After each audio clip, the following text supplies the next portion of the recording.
tema que vamos a abordar, de hecho es la primera mesa del evento, es la colonialidad y el género. Y esos son conceptos que incluso en la carrera nos pueden venir como algo extraterrestre. Creo que la primera vez que conecté género y derecho fue justamente en el curso de género y derecho, que era ya casi terminando la carrera, ¿no? Y si bien la currícula en la universidad ha ido cambiando para involucrar algunos tópicos relacionados al género, no se hace lo suficiente por incorporar la perspectiva de género o la lectura de género en el análisis del derecho, ¿no? Cuando hablamos de género, tenemos que reconocer que estamos hablando de desigualdad, opresión, violencia ejercida en base a preconcepciones sobre lo que deben o no ser las mujeres y los varones, e identidades disidentes, como les dicen, identidades que no se ajustan a esta lógica binaria de varones y mujeres. Pero también tenemos que reconocer que toda esta lectura es en gran parte importada, ¿no? O sea, la teoría feminista en gran parte proviene desde espacios no solo académicos, sino hegemónicos, eurocéntricos o desde el norte global, y tienen una visión bastante limitada sobre los problemas y las realidades que tienen las mujeres racializadas, las mujeres en el sur global, por así decirlo, ¿no? Incluso, por ejemplo, como pasa en el caso de Estados Unidos,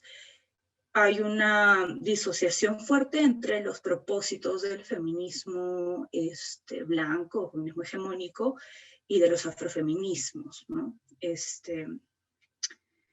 Creo que lo primero que queremos abordar con este tópico es que lo que se nos ha dicho hasta el momento sobre género tiene una lectura sesgada y extraña a nuestros territorios. Entonces, ante esta visión, no solo en muchos casos marcadamente binaria o esencialista de lo que es el género y lo que es una mujer, desde nuestros territorios se ha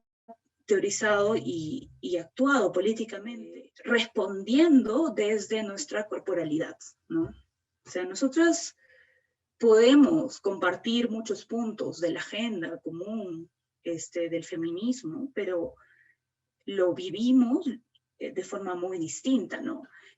Cuando hablan de derechos sexuales y reproductivos, por ejemplo, se habla mucho del aborto legal. Y claro, es una lucha importante, es una lucha que tiene matices que involucran cuestiones de clase y raza, pero la realidad de nuestros territorios nos dice que tenemos que ir muchísimo más allá, ¿no? Se habla mucho de aborto, pero no se habla de esterilizaciones forzadas, que es una realidad que hemos vivido y que es una realidad impulsada por una agenda clasista, aporofóbica,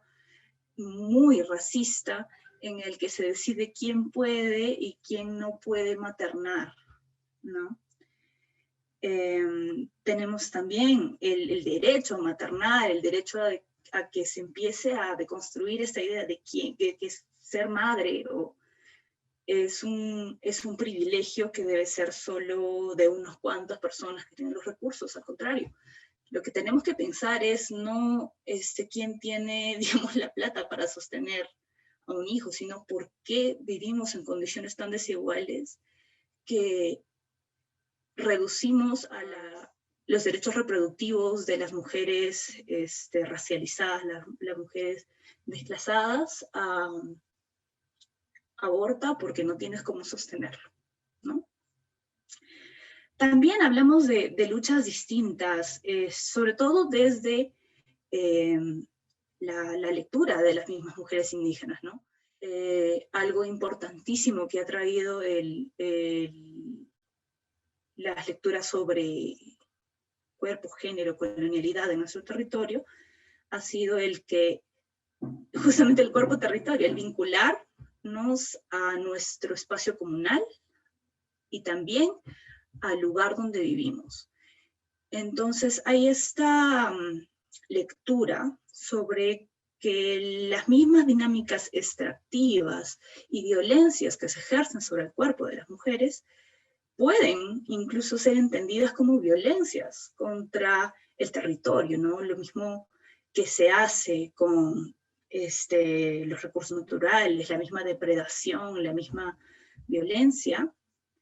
es algo así como una analogía de lo que pasa en los cuerpos de las mujeres de estos territorios, ¿no? Está muy vinculada, no podrías despegar las vivencias de una mujer indígena de las experiencias comunales, las experiencias territoriales, la lucha por resistir, ¿no? Resistir en un espacio que continuamente quiere desaparecerlas. También porque cuando hablamos sobre colonialidad y género, hablamos de que el sujeto mujer es un sujeto también importado. Sé que esto puede sonar un poco más complejo y me encantaría abordarlo a mayor extensión, pero todos los conceptos que hemos ido construyendo tienen una génesis en un discurso político marcado, ¿no? El binarismo de mujeres y varones no existía en muchos pueblos antes de la llegada de los españoles, por ejemplo, ¿no? Cuando, por ejemplo, se habla de esta dualidad, cuando se refieren a la cosmovisión andina, hay muchas investigaciones que prueban que esa dualidad no era parte de la cosmovisión andina necesariamente, sino que era la relectura de los misioneros evangélicos que trataban de más o menos moldear esa cosmovisión de acuerdo a la lectura judeocristiana de los roles de varones y mujeres, ¿no? Entonces, lo que busca también esta crítica hacia la colonialidad y el género como producto también de la colonialidad es recuperar esa memoria, problematizar lo que estas matrices de opresión representan para las mujeres en nuestros territorios, ver la forma de acompasar esta crítica con acciones políticas concretas y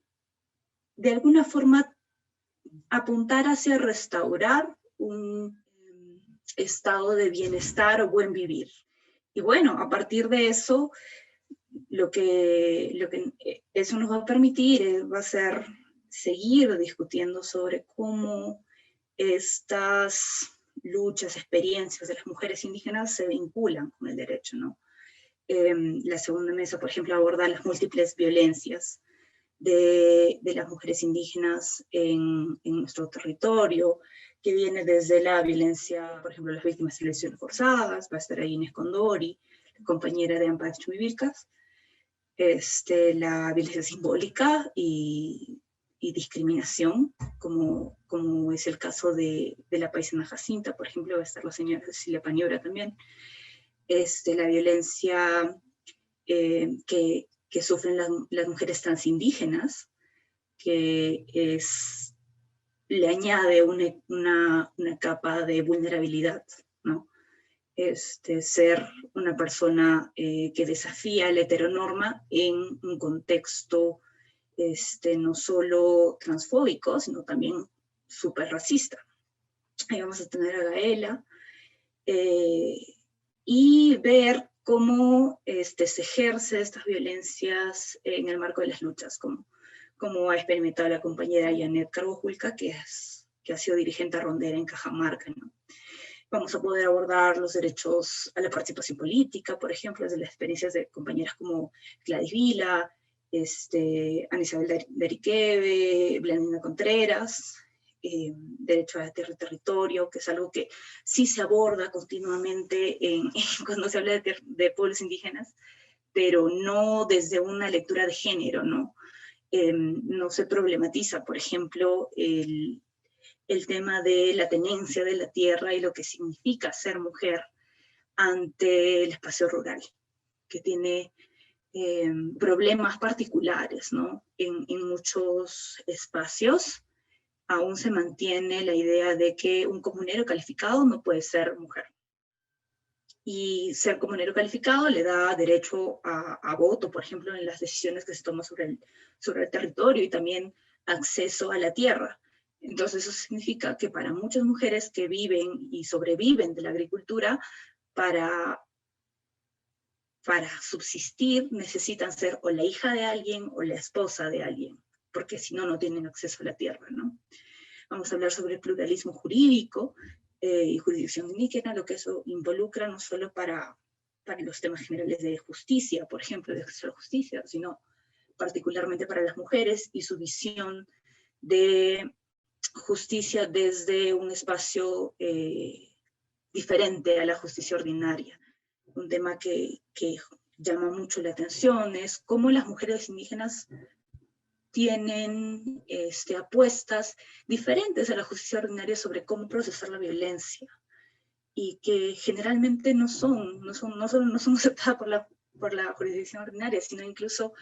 encuentran mucha resistencia al interior de sus propias organizaciones, ¿no? De sus propios estamentos. Y finalmente todo esto nos va a llevar a la mesa magistral, que es una mesa sobre nueva constitución o con miras a pensar en una nueva constitución desde estas experiencias, desde estas apuestas políticas de las compañeras que hemos venido abordando, ¿no? en los días anteriores.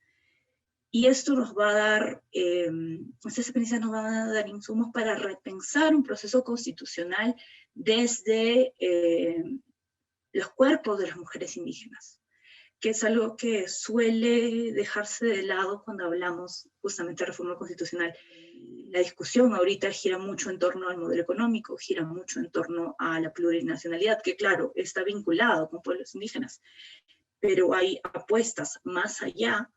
que no necesariamente llegan a la esfera pública y es algo que queremos resaltar.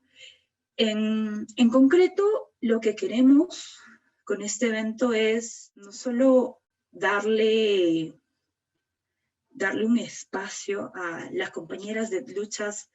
diversas, pero atravesadas justamente por esta violencia colonial y violencia por razones de género, sino también lo que queremos es abrir las mentes de estudiantes, egresados, egresadas de derecho y otras carreras también conexas para que puedan empezar a explorar estas ideas, estas lecturas del derecho y el papel que el derecho puede jugar en la vida de estas personas, ¿no?